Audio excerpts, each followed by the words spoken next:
Hello दोस्तों, देवभूमि education point में आप सभी का एक बार फिर से स्वागत है। तो साथियों, आज हम जो है यूटेट के लिए 7वां सेट लेकर आ रहे हैं चाइल्ड डेवलपमेंट एंड पेडागोजी का, जिसमें आपको यूटेट, सीटेट, एलटी और लेक्चरर के लिए भी आपके लिए काफ़ी महत्वपूर्ण प्रश्न होने वाले हैं। जैसे कि मैंने आपको 6 सेट पहले दे चुका हूं, आज हम डिस्कस करने वाले 7वें सेट पे। ठीक है, तो हम जितना हो सके 10 सेट में आप लोगों को देने वाला हूँ। तो आज 7वां है। चलिए शुरू करते हैं। मेरे पास कल से थोड़ा टाइम की कमी थी, तो इस वजह से मैं टाइप नहीं कर पाया। तो आज आप लोगों के लिए जो सेट होने वाला है, मेरे पास पहले से जो है सेट थे कुछ, तो वो मैं आप लोगों को प्रोवाइड करा देता हूँ। चलिए पहला प्रश्न देखते हैं। बच्चे सीखते हैं, तो भाई बच्चे कैसे सीखते हैं यार? बच्चे कैसे सीखते हैं? अनुभव के माध्यम से सीखते हैं, खुद करके भी सीखते हैं, प्रश्न पूछकर भी सीखते हैं। ठीक है, और एक दूसरे का अनुकरण करके भी सीखते हैं, यानी कि उपरोक्त सभी ठीक होगा। आगे देखेंगे किसी मनोवैज्ञानिक लिखा गया है, तो यहाँ पर होगा किस मनोवैज्ञानिक के अनुसार अनुभव द्वारा व्यवहार में रूपांतरण लाना ही अधिगम है। तो ये किसने कहा था? गेट्स ने कहा था। ठीक है, ऑप्शन 2 यहाँ पर सही होगा। निम्नलिखित में से कौन सा जोड़ा सुमेलित नहीं है? देखिए सुमेलित कौन सा नहीं है इसमें से?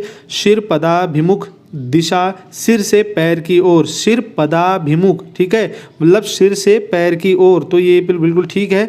समीप दूराभिमुख दिशा, शरीर समीप दूराभिमुख दिशा, शरीर के केंद्र से अंदर की ओर, तो ये नहीं होगा। निरंतरता का सिद्धांत, विकास कभी नहीं रुकने वाले, बिल्कुल निरंतर चलने वाली प्रक्रिया है। बाल मनोविज्ञान, बालकों के व्यवहार, अभिरुचि और उनकी समस्याओं का अध्ययन है। देखो, अगर आपको ऑप्शन 2 समझ में नहीं भी आता है, मान लीजिए 3 ऑप्शन बाकी समझ में आ गए, तो आपका दूसरा ऑप्शन तो ऑटोमेटिक हो जाएगा आंसर, है ना। चलिए आगे बढ़ते हैं। आनुवंशिकता एवं वातावरण के संदर्भ में निम्नलिखित में से क्या सही नहीं है? ठीक है, फ्रांसिस गाल्टन ने जीव सांख्यिकी सिद्धांत का प्रतिपादन किया, तो बिल्कुल ठीक बात है। बालकों के आनुवंशिक गुण उनके वृद्धि और विकास को प्रभावित करते हैं, बिल्कुल ठीक बात है ये भी। वातावरण व्यक्ति को जन्म से लेकर मृत्यु तक प्रभावित करता है, बिल्कुल 100% सही बात है। पिता में एक्स, बिल्कुल सीधे पहली फुर्सत में आप इसको गलत कर देंगे। ये होते हैं मेल के और ये होते हैं फीमेल के। चलिए आगे बढ़ेंगे। निम्नलिखित कथनों पर विचार कीजिए। किशोरावस्था सामाजिकरण की जटिल अवस्था होती है। ठीक है, बिल्कुल और ठीक है कि शैशवावस्था में बच्चे पूर्ण रूप से माता पिता पर निर्भर होते हैं, बिल्कुल ये भी ठीक बात है दोस्तों। और उसके बाद उत्तर बाल्यावस्था में बालकों में जवाबदेही और उत्तरदायित्व का विकास होता है, बिल्कुल ठीक है, ऐसा होता है। तो यानी कि समय कथनों पर कौन सा सही है? जो सही है वो बताना है। तो 3 के 3 सही है, तो उपरोक्त सभी सही। आगे देखेंगे। निम्नलिखित सामाजिकरण के सिद्धांतों का उनके सही प्रतिपादक से मिलान कीजिए। तो दोस्तों देखिए, अच्छा इसमें कूट दे रखा होगा, तो इस प्रकार से देखिए। सबसे पहला देखिए मनोविश्लेषणात्मक जो सिद्धांत है या मनोविश्लेषण सिद्धांत है, ये किसने दिया? सिगमंड फ्राइड ने दिया था, यानी कि A का 2 हो जाएगा। पारिस्थिति परक सिद्धांत, ठीक है, तो पारिस्थिति परक सिद्धांत जो है चलो आपको नहीं आता, मान लीजिए इसको थोड़ी देर के लिए साइड रख दो। C आपको मनोसामाजिक सिद्धांत दिया था आपका एरिक एरिक्सन ने, मनोसामाजिक सिद्धांत एरिक एरिक्सन ने दिया था। और स्वदर्पण का सिद्धांत जो किसने दिया था? वो दिया था कूले ने। तो ऑप्शन ये। अब रह गया केवल एक, यानी कि 2 का 1 हो जाएगा फिर, है ना। तो इस प्रकार से क्या हो जाएगा? ऑप्शन A का 2, B 1, ठीक है, तो ऑप्शन A यहाँ पर ठीक हो जाएगा 1। आगे देखेंगे। निम्नलिखित में से किस मनोवैज्ञानिक ने सामाजिक सांस्कृतिक सिद्धांत का प्रतिपादन किया है? देखिए सामाजिक सांस्कृतिक सिद्धांत यहाँ पर बोल रहा है, तो सीधे सीधे इसका जवाब आपका वाइगोत्स्की होने वाला है। आगे देखेंगे। जीन पियाजे ने बालकों में होने वाले संज्ञानात्मक विकास को कितनी अवस्थाओं में विभाजित किया है? मोस्ट इंपॉर्टेंट और बिल्कुल सरल प्रश्न। 4 अवस्थाओं में विभाजित किया है और उनके नाम भी आपको याद होने चाहिए। बाल केंद्रित शिक्षा एवं प्रगतिशील शिक्षा के संदर्भ में निम्नलिखित में से क्या सही नहीं है? देखिए बाल केंद्रित शिक्षा और प्रगतिशील शिक्षा के बारे में देखिए दोस्तों, बाल केंद्रित जो शिक्षा होती है, इसके अंतर्गत हस्तपरक गतिविधियों पर बल दिया जाता है। ठीक है, हस्तपरक का मतलब क्या होता है? ठीक है, मतलब करके, खुद अपने हाथों से करके, स्वयं करके। ठीक है, जॉन डीवी के द्वारा समर्थित लैब विद्यालय प्रगतिशील शिक्षा का उदाहरण है, ये भी बिल्कुल ठीक बात है। देखिए जॉन डीवी ने क्या कहा था? विद्यालय जो होता है एक बच्चे का घर होता है, ठीक है, कहा था ना। तो और चलिए आगे। बाल केंद्रित शिक्षा में अध्यापक बालकों का सहयोगी और मार्गदर्शक, बिल्कुल ये हम कितनी बार हर रोज इसको डिस्कस कर रहे हैं। आपके पास एक ऑप्शन रह जाता है, तो सीधे सीधे उसका आंसर वही होगा। बाल केंद्रित एवं प्रगतिशील शिक्षा का उद्देश्य जो होता है, बालकों को केवल पुस्तकी ज्ञान उपलब्ध कराना होता है। क्या ऐसा होता है? केवल पुस्तकी ज्ञान उपलब्ध कराना, तो सीधे सीधे क्या हो जाएगा? पहली फुर्सत में हम इसको गलत कर देंगे, यानी कि ऑप्शन यही वाला सही नहीं है पूछा है, तो यही होगा। ठीक है, आगे देखते हैं। बुद्धि निर्माण के सिद्धांत के अनुसार निम्नलिखित में से कौन एक सुमेलित नहीं है? देखिए, बहुबुद्धि का सिद्धांत हार्वर्ड गार्डनर, बिल्कुल ठीक बात है। द्विकारक सिद्धांत स्पीयरमैन का है, ये भी बिल्कुल ठीक है। समूह कारक सिद्धांत, देखिए यहाँ पर ये कैटल दिया था, ये नहीं है, हमने यहाँ पर लिखा है थर्स्टन। ठीक है, तो थर्स्टन ने दिया था ये सही उत्तर। और आयामी सिद्धांत जो है ये गिलफोर्ड का, बिल्कुल ये भी ठीक बात है। मोस्ट इंपॉर्टेंट प्रश्न है, मैं आपको बता देता हूँ, इससे 3-4 क्वेश्चन आपके तैयार होते हैं, इसमें से एक आध जरूर पूछा जा सकता है, ध्यान रखना आपने। यदि व्यक्ति ने अपने वातावरण में सामंजस्य करना सीख लिया है या फिर सीख सकता है तो उसमें बुद्धि है। तो सामंजस्य करना उसने सीख लिया है या फिर वो सीख सकता है, तो उसमें कौन सी बुद्धि होगी दोस्तों?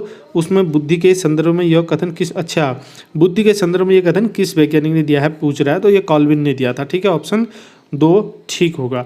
आगे देखेंगे, भाषा के संदर्भ में निम्नलिखित में से कौन सा कथन सही है?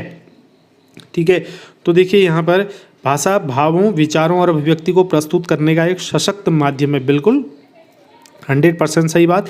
भाषा का जुड़ाव उसकी सांस्कृतिक और सभ्यता से होता है, ये भी ठीक है। भाषा गतिशील एवं परिवर्तनशील होती है, बिल्कुल ठीक है, भाषा गतिशील भी होती है और क्या होती है, परिवर्तनशील भी होती है। स्वनिम, रूपिम, वाक्य विन्यास तथा अर्ध विन्यास भाषा के महत्वपूर्ण अंग है, ठीक बात है, उपरोक्त सभी यहाँ पर ठीक होने वाला है। नेक्स्ट है, सृजनात्मक चिंतन क्या है?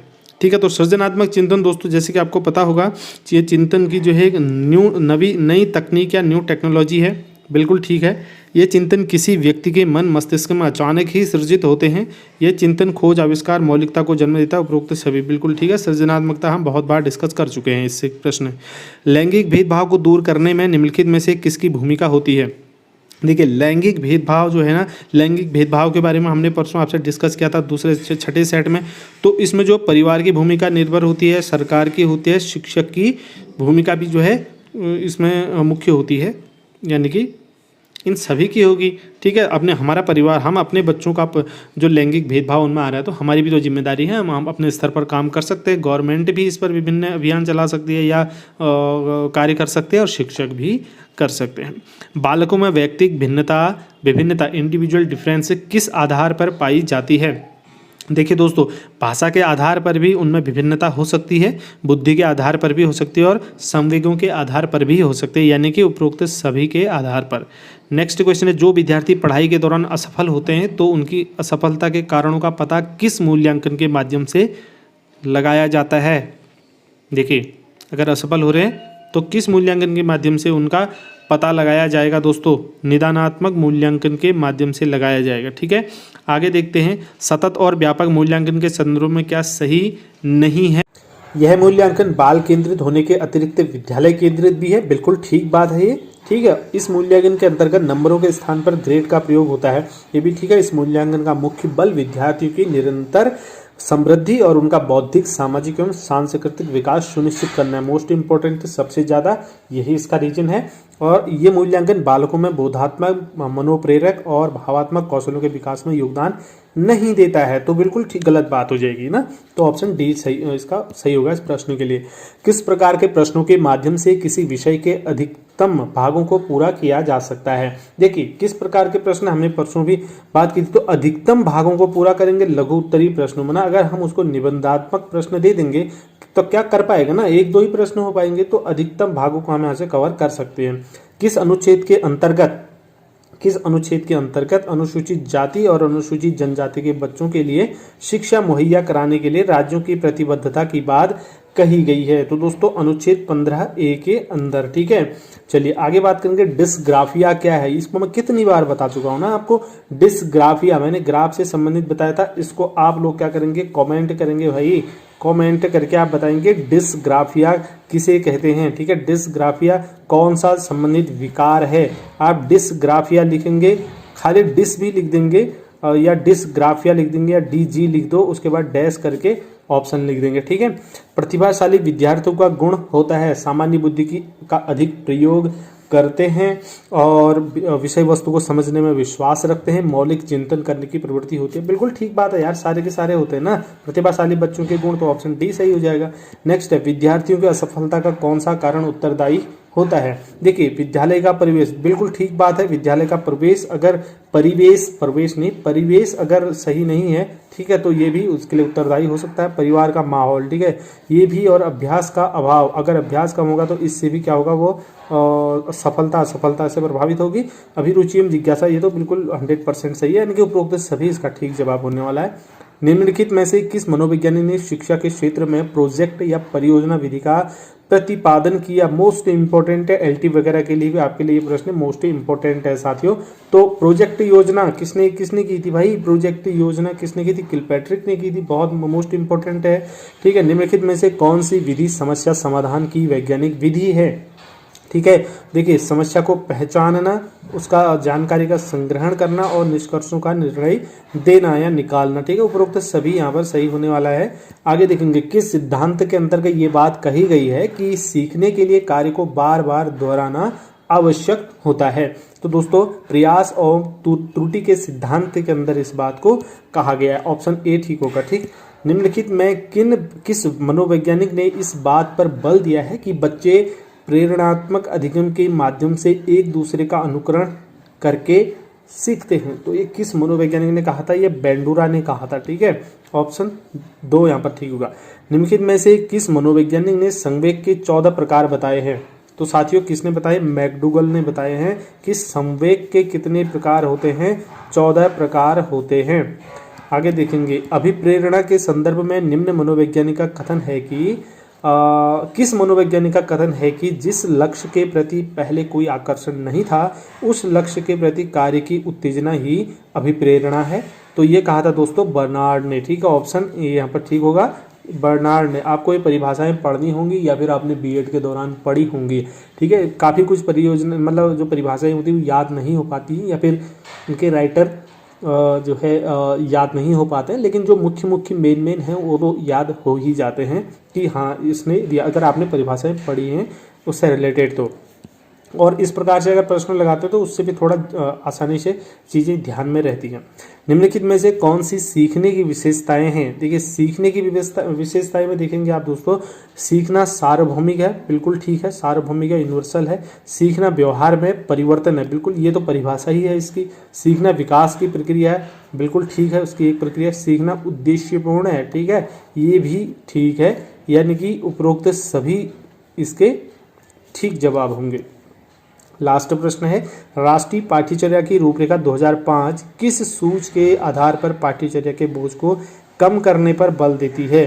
तो भाई किसके उस पर बल देती है? शिक्षा बिना बोझ के, ठीक है। उनका कहना है कि शिक्षा जो है बिना बोझ के होनी चाहिए, ठीक है। शिक्षा में किसी भी प्रकार का बोझ नहीं होना चाहिए, चाहे वो बस्ते का बोझ हो, चाहे वो मानसिक बोझ हो, चाहे वो किसी भी प्रकार का बोझ हो, तो विद्यार्थी के ऊपर बोझ नहीं होना चाहिए। वो अपनी रुचि से और खुशी खुशी जो है शिक्षा ग्रहण करना चाहिए, ठीक है, तभी तो इफेक्टिव होगा ना। तो ऑप्शन ए यहाँ पर ठीक होने वाला है। तो साथियों आज के सेट में, ये सेट 7वां था, इसमें भी मैंने आप लोगों को 30 क्वेश्चन दे दिए। मैं समझता हूँ इम्पोर्टेंट है, जितने भी हम यहाँ पर जो है प्रत्येक दिन हमने 30 क्वेश्चन के सेट कर रहे हैं, ठीक है, यानी कि 7 या 21 210 क्वेश्चन मैंने आपको दे दिए। अगर इन 210 क्वेश्चनों में से भी अगर 5 क्वेश्चन आ जाते ना तो कितनी बड़ी बात है ना। अब ऐसा नहीं है ना कि 210 क्वेश्चन मैंने आपको करा रखे, 30 के 30 इन 210 क्वेश्चन में से आ जाएं अभी तक, ऐसा नहीं हो सकता है। मैंने 210 यहाँ पर करा रखे, प्रीवियस ईयर के पेपर आपको इतने सारे दे दिए, और पिछले साल जो हमने सेट बनाए थे वो भी हैं हमारे चैनल पर। प्लेलिस्ट में आप जाइए, यूटेट सीटेट के प्लेलिस्ट बन रही है, previous year UTET previous year की अलग प्लेलिस्ट बनी हुई है। तो इस प्रकार से आप प्लेलिस्ट जरूर चेक कर लीजिए। वीडियो का डिस्क्रिप्शन चेक करेंगे आप, वहाँ पर मैंने प्रत्येक पार्ट का लिंक आपको दे रखा है, वहाँ से भी आप देख सकते हो। तो बहुत आसान होने वाला है यार, आप आराम से अगर पर डे अगर ये प्रैक्टिस सेट वगैरह लगाते हैं, मॉडल पेपर देख लेते हैं, कोई दिक्कत आपको आने वाली नहीं है। बाकी स्टडी तो आपने कर ही रखी है। आप ये सोचेंगे खाली एमसीक्यूज पढ़ के या करके हम कर लेंगे, तो इससे थोड़ा टफ हो जाएगा। पहले आप थ्योरी वगैरह पढ़िए, ऐसे लास्ट टाइम पे आप क्या करेंगे, प्रैक्टिस सेट, ओल्ड पेपर्स, ठीक है, और ये सारी चीज़ें अगर करते रहेंगे तो इससे आपको अपने को जांचने का मौका भी मिलता है और ये भी पता चलता है कि प्रश्न किस प्रकार से बनाए जाते हैं या फिर परीक्षा में पूछे जाते हैं। तो दोस्तों इस वीडियो में इतना ही है, हमारे साथ आगे बने रहिए। धन्यवाद, जय हिंद।